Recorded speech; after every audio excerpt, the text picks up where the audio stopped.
大家看电视之前。哦，真的很恐怖。Hello， 好可爱哦！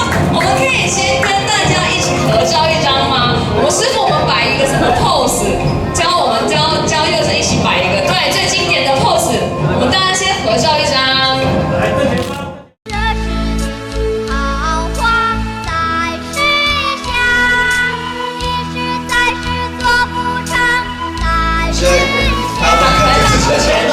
来荡秋千的，我认真在访问，没关系。宝贝，你跟讲，我只是怕那个木人桩倒下来，这样玩才有镜头啊，这样玩才拍得到你啊。他教你，对，不，他很喜欢做这种冒险，我觉得很棒，就是因为你带他经历了很多很特别的事情，让他有一个冒险的精神。好，我们来示范一个新的部分。我们示范新的咏春招。咏春的那个多功能。对，木人桩多功能。木人桩多功能。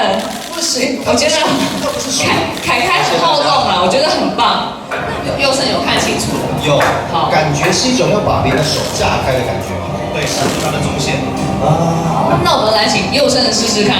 我们先凯开先在旁边，凯开先休息，爸爸先学好，不能让凯开赢你。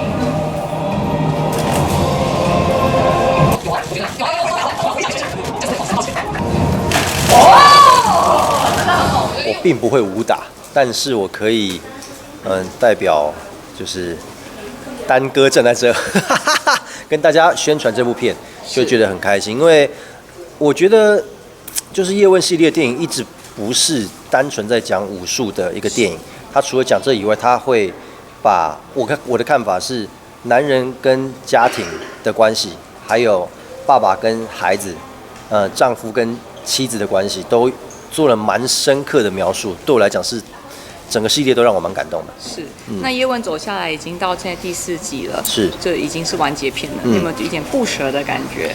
很不舍啊，而且我觉得就一定要看，我相信非常多观众朋友已经把1、2、3都应该说都很熟悉。